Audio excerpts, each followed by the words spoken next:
This is Under Review, the show that talks about Colorado sports with a sprinkling of national sports stories as well. I'm Jordan Long. The NFL regular season starts on Thursday when the LA Rams start their title defense by hosting the Buffalo Bills. With that, it's time for my NFL predictions. I am going to go through all the divisions and tell you my division winners. We will begin in the NFC with the NFC East. Two teams will battle it out for the division crown, the Philadelphia Eagles and the Dallas Cowboys. My question for Philadelphia, though, is how much will quarterback Jalen Hurts play improve from last year? Now, Hurts tossed for 3,144 yards, 16 touchdowns, and he was careful with the ball last year with only 9 interceptions. That's pretty good numbers to have 3,144 yards, 16 touchdowns, and 9 interceptions. If that play keeps up and those numbers are even better for Jalen Hurts, this team could end up winning the division. Dallas is probably the more complete team. They have one of the better quarterbacks in the league in Dak Prescott. Dallas must be able to run the football with Ezekiel Elliott to open up the passing game for Dak Prescott. Defensively, though, the Eagles' defense is better. I like them to stop opponents more. Dallas will be in the mix, but for them, though, they have to do a better job with penalties. Don't do dumb penalties.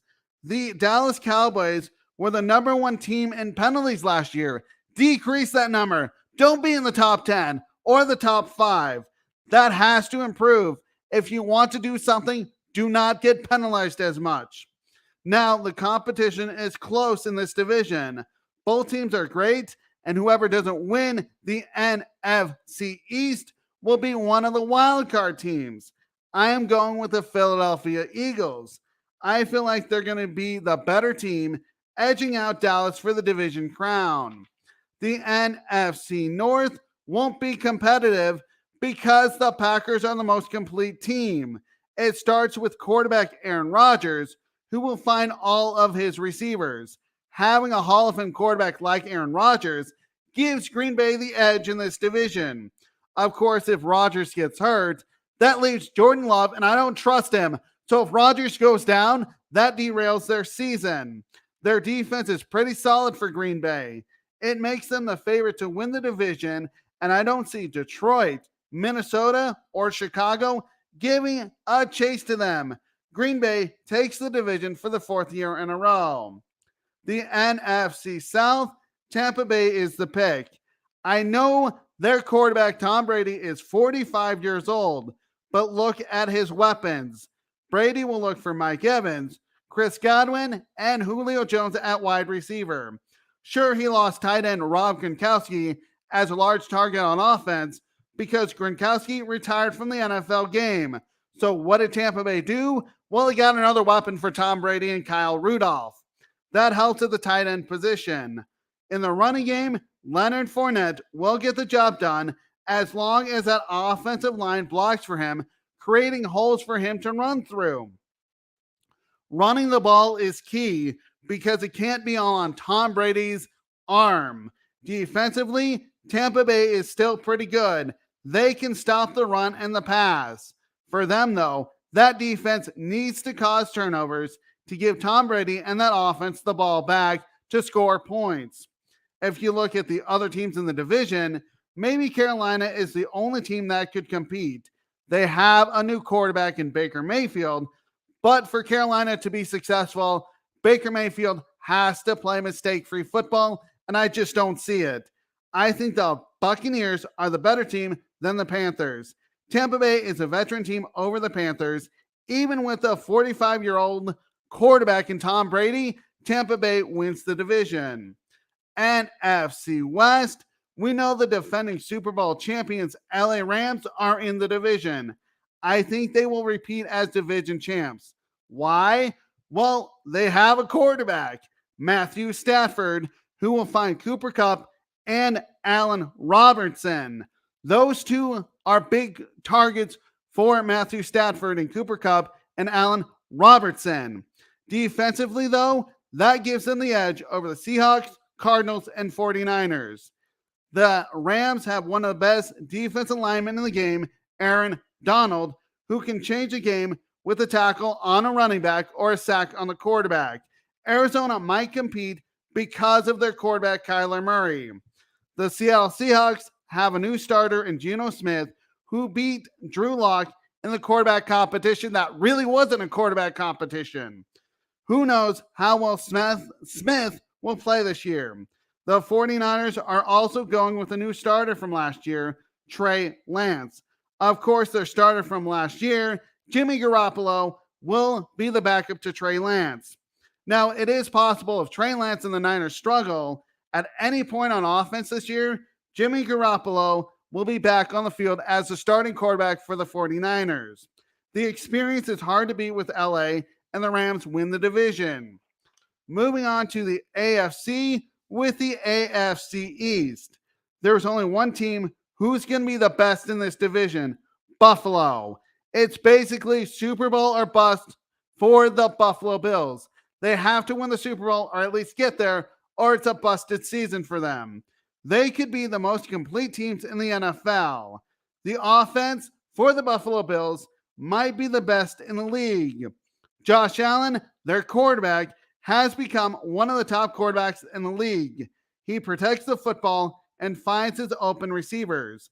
Allen will not throw the football into double coverage for it to be picked off.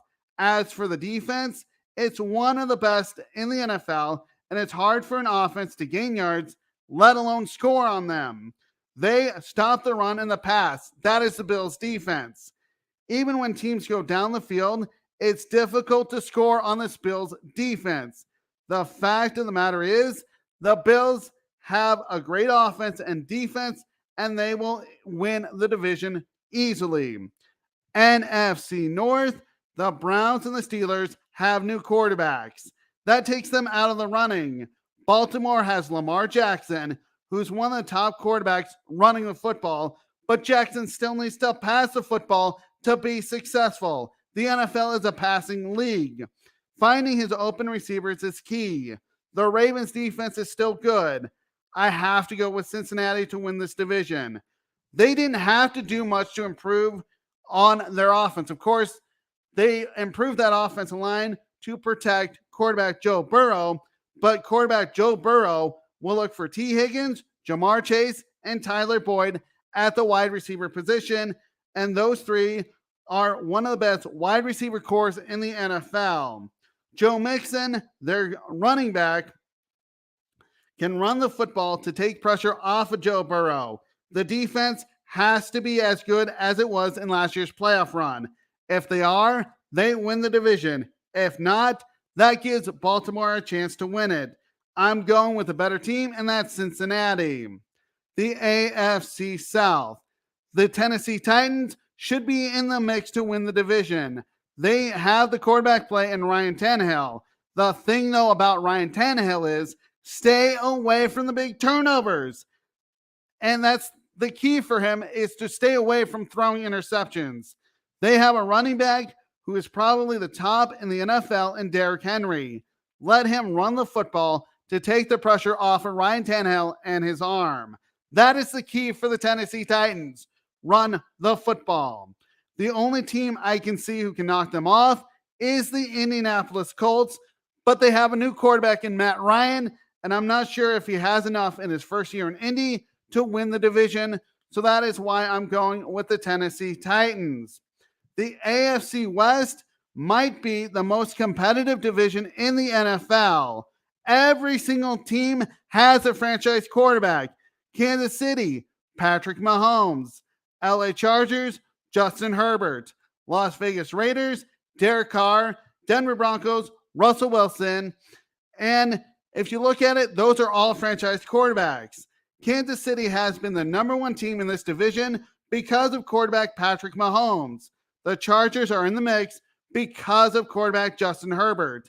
Denver probably has the best defense in the division and probably in the NFL. In Vegas, though, they have a quarterback, Derek Carr, who has a new wide receiver to throw the football to in Devontae Adams. The truth is, Kansas City still owns this division and they are the team to beat. After that, Denver has a chance to win it if Russell Wilson looks like the quarterback who led the Seattle Seahawks to back-to-back Super Bowl appearances. The Chargers, they are a good team, but my problem with them is, can they win the close games? Close games out. Prove you can win those close games, and then maybe you win the division. The Raiders are the only team I don't see winning the division. I think Kansas City wins the division since they have owned it since 2016. They win it yet again as Denver and LA actually get wildcard spots. So my division winners again: NFC East, Philadelphia; NFC North, Green Bay; NFC South, Tampa Bay; NFC West, the LA Rams; in the AFC East, the Buffalo Bills; AFC North, Cincinnati; AFC South, the Tennessee Titans; and the AFC West, the Kansas City Chiefs. Once the season is over, we may look back and see how well I did and which divisions I got right. But for now, those are my predictions. We're going to finish up and move on to the Denver Broncos. The Denver Broncos made cuts for their final 53-man roster. Now, every team had to be down to 53 men by 2 p.m. Mountain Time on Tuesday for their roster. I talked about the last few weeks about the punter and backup quarterback competitions. Well, those have now been decided. With the punting competition, the winner is Corliss Waitman. He took on Sam Martin. Now, I was not impressed with Waitman. During the preseason, Waitman had 6 punts during the preseason, and his average yards per punt was 43.3 yards. And his net average yards was 40 yards. My issue with him is he couldn't punt the ball inside the 20 or inside the 10. You really have to do that because that flips field position. If you can punt the ball inside the 20 or even inside the 10, that forces the opponent's offense to have a long field to actually work with. The best case is that offense goes 3 and out, and after a punt, you get the ball for your offense near the 50-yard line or a short field to score points. He didn't do that as effectively as Sam Martin. Waitman had 2 punts down inside the 20, while 1 went into the end zone. Sam Martin was clearly the better punter. This was his 3rd training camp with the Denver Broncos, and in his previous 2 years, Martin had 132 regular season punts in Denver. His average yards per punt during that time was 46.3 yards. 47 of his punts were down inside the 20. I thought, why are we having a punting competition? For Sam Martin, 7 kicks went into the end zone, which is an impressively low amount. This gave Martin the edge. When it came to the preseason, Martin was the punter, and he actually showed that he had a better leg with an average yards per punt of 49 yards when 1 punt was down inside the 20. He had the bigger leg, I should say, but the difference between him and Waitman was Waitman's net yards was better. Martin's average net yards was 36.2 yards. I was very surprised that the Broncos went with Waitman. I thought Martin was the better punter, and actually he landed in Buffalo. So it's not like he didn't have a job. He's in Buffalo right now. In the end, though, the Broncos thought Waitman did enough to earn the job. Now, what I heard was that Martin, and this was a rumor, he wasn't going to take a pay cut from his $2.25 million salary. He basically refused a pay cut. Now, the Broncos are saying that didn't happen, and it was just a rumor. So I really don't know what happened there. But once the Broncos cut Sam Martin, he went to Buffalo. No matter what the issue was, Denver thought Waitman was better. Now, Waitman is the punter going forward. For the Broncos, though, they hope he can boom punts inside the 20.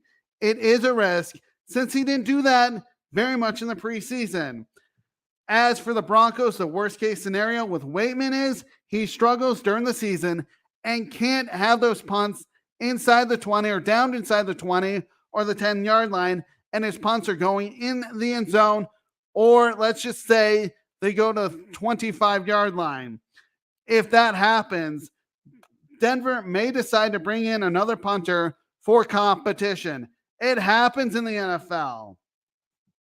For right now, though, Denver is going with Waitman as the punter.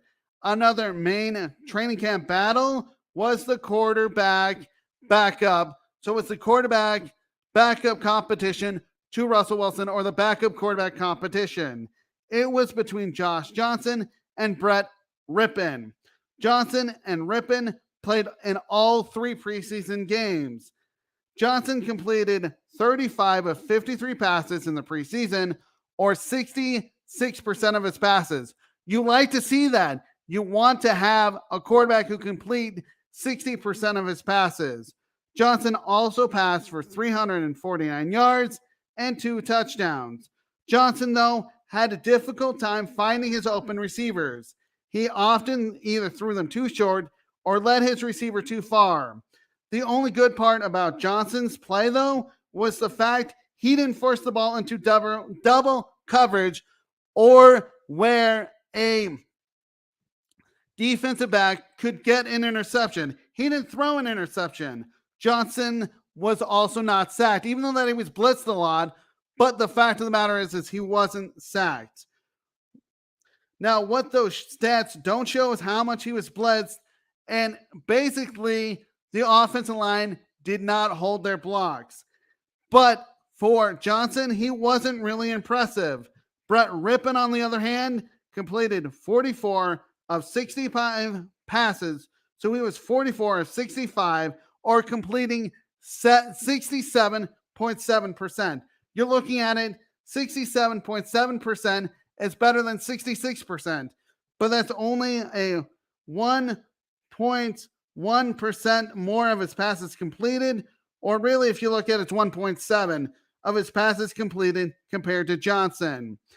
Rypien also passed for 441 yards, or 92 yards more than Johnson.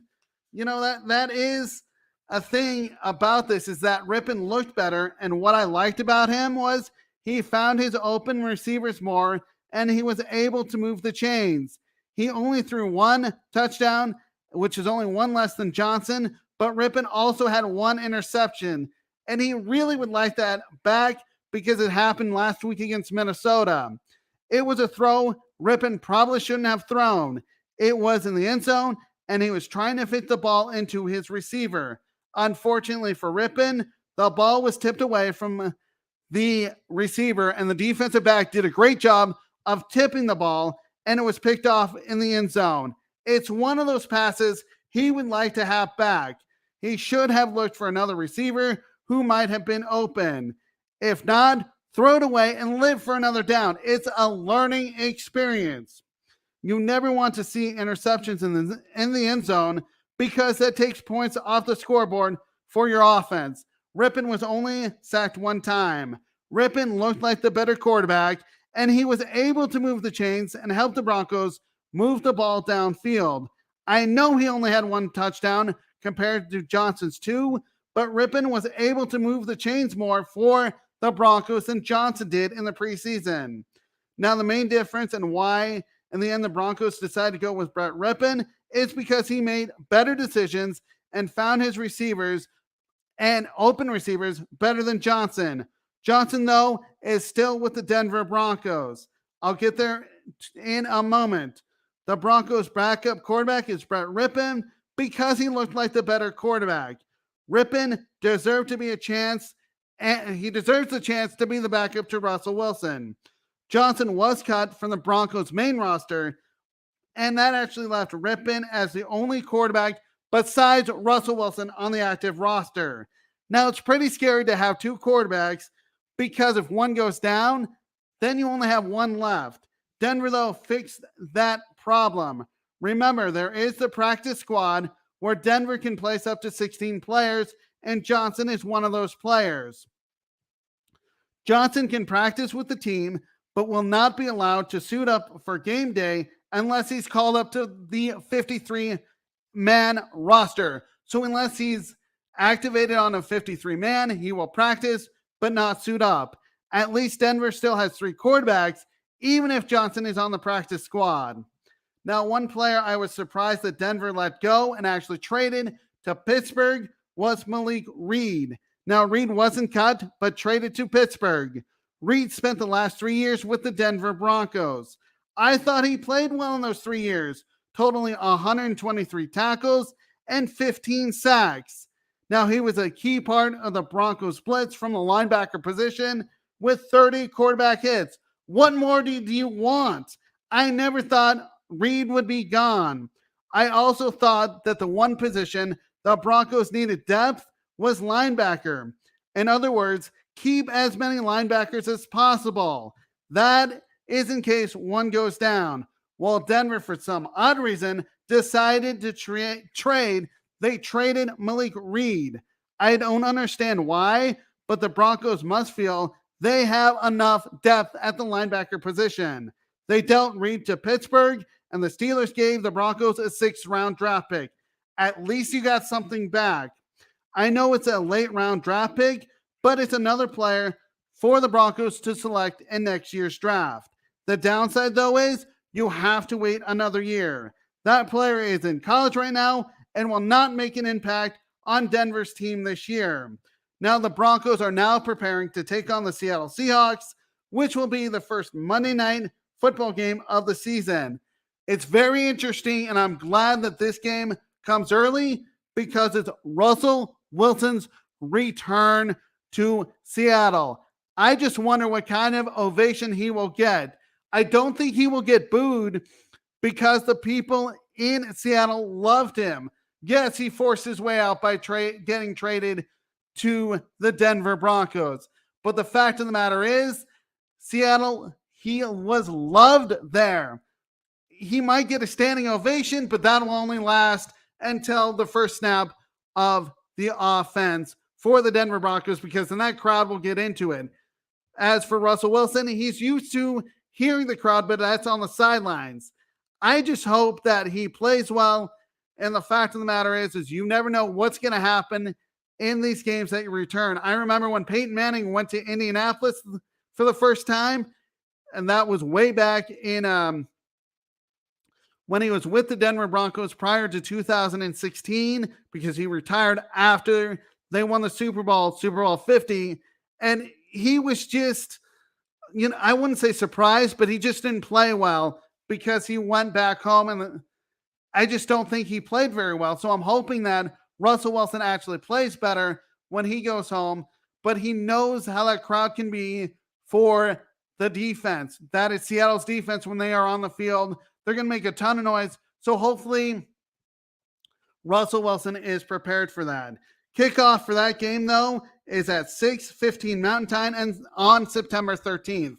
So that's the first Monday Night Football game of the season at 6:15 Mountain Time on September 12th. I'm Jordan Long. This has been Under Review. Read my blog that I write Mondays through Thursdays with podcasts on Fridays at sports-scoop.com. Check out all the shows we have on the Sideline Sports Network and subscribe to our YouTube channel so you don't miss any of them. We have shows every single day of the week. This has been a Sideline Sports production.